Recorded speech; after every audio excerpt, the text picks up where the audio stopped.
Everybody, कैसे हैं आप सब। आई होप आप सब अच्छे होंगे and welcome to my channel learn by Tanya.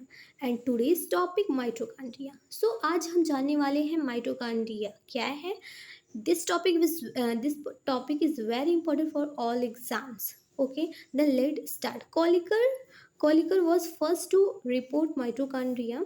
It was discovered by Altman, who called it bioplast, and C. Benda gave name is its mitochondria. तो कोलिकर जो थे उन्होंने क्या किया था, माइटोकॉन्ड्रिया को ओनली क्या किया था, रिपोर्ट किया था। बट वहीं जो हमारे अल्टमान जी थे उन्होंने क्या किया, इसको डिस्कवर किया और उन्होंने भी एक नाम दे दिया। क्या नाम दिया उन्होंने? बायोप्लास्ट नाम दे दिया। एंड सी बेंडा फिर एक साइंटिस्ट है, फिर उन्होंने कहा, उन्होंने नाम दिया, क्या नाम दिया उन्होंने? माइटोकॉन्ड्रिया नाम दिया। ठीक है, तो ये कॉन्सेप्ट आप लोगों को क्लियर हुआ होगा। नेक्स्ट पॉइंट पे आते हैं हम लोग। Mitochondria is originated by alpha proteobacteria. This very important line. कहाँ से हमारा माइटोकॉन्ड्रिया जो है वो ओरिजिनेट हुआ है? कहाँ से ओरिजिनेट हुआ? अल्फा प्रोटोबैक्टीरिया से हुआ है। ठीक है, देन नेक्स्ट पॉइंट क्या है हमारा? Mitochondria are located in the cell, located in the cytoplasm of the shell and among the largest cell organelle within the cell.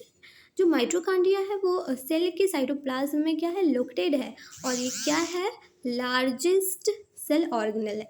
ठीक है, mitochondria are called the powerhouse of the cell because they convert energy into forms that all are usable by the cell.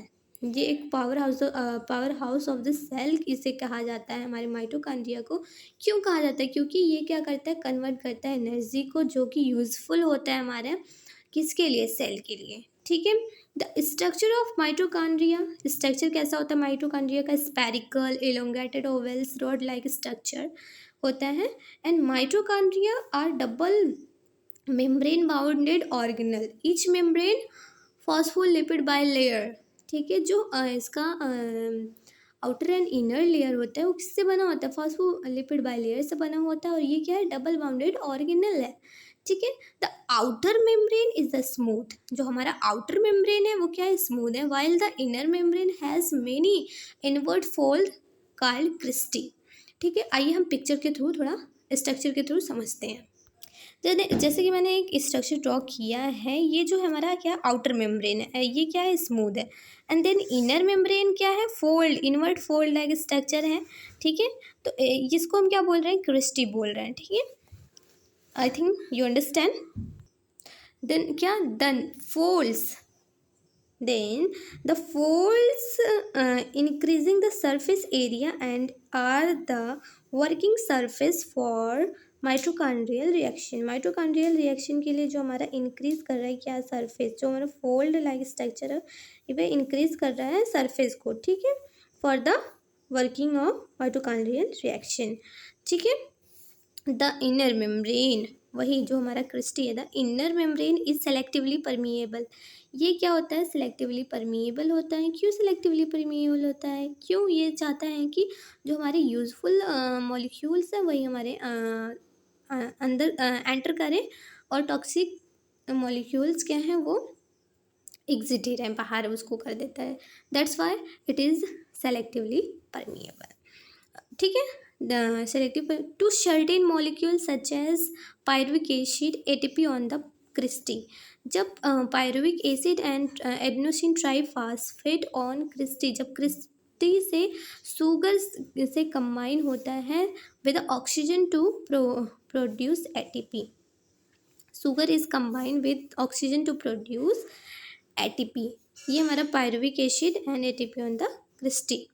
Okay, then sugar हमारा bind करेगा, किससे bind करेगा, oxygen से bind करेगा, then क्या बनाएगा, हमारा ATP बनाएगा। ठीक है, अब हम जानते हैं माइटोकॉन्ड्रिया के फंक्शन के बारे में। उससे पहले हम थोड़ा इसके स्ट्रक्चर को एक बार और समझेंगे। सो मैंने माइटोकॉन्ड्रिया का स्ट्रक्चर ड्रॉ किया है। ये हमारा क्या है, क्रिस्टी है। तो क्रिस्टी में क्या होता है, इलेक्ट्रॉन ट्रांसपोर्ट चैन होता है एंड ATP सिंथेटेज होता है, जो कि क्या करता है, दोनों मिल करके ATP का फॉर्मेशन करते हैं। और इसमें क्या होता है, खुद का ही क्या होता है, राइबोसोम होता है, जो कि क्या होता है, प्रोटीन सिंथेसिस करता है। एंड इसमें क्या होता है, डीएनए पाया जाता है। ठीक है, डीएनए, ये हमारा डीएनए है एंड ये क्या है, राइबोसोम है, इनर मेम्ब्रेन, आउटर मेम्ब्रेन, और ये जो एरिया होता है उसे हम क्या बोलते हैं, पेरी माइटोकॉन्ड्रियल स्पेस बोलते हैं। तो अब आइए इसके फंक्शन के बारे में जानते हैं। सो आइए इसके फंक्शन पे बात करते हैं। तो ये क्या करता है, producing energy through oxidative phosphorylation. ठीक है, ये क्या करता है, प्रोड्यूस करता है एनर्जी थ्रू ऑक्सीडेटिव फॉस्फोरिलेशन। किसके द्वारा, ऑक्सीडेटिव फॉस्फोरिलेशन के द्वारा। एंड क्या करता है, regulating the metabolic activity of the cell. और ये क्या करता है, रेगुलेट करता है metabolic activity in the cell and mediating cell growth and death. क्या करेगा, इसमें सेल डिवीज़न भी होगा एंड डेथ भी होते रहते हैं। देन क्या होता है इसमें, storing calcium for sale signalling activities. Calcium को स्टोर करता है, किस लिए स्टोर करता है, सेल सिग्नलिंग एक्टिविटीज़ के लिए। ठीक है, तो माइटोकॉन्ड्रिया हमारा क्या होता है, पावर ऑफ द सेल होता है। इसको किसने डिस्कवर किया, इसका शेप कैसा होता है, ये कैसा ऑर्गेनल है, सब हमने इस वीडियो में जाना। So like and subscribe my video.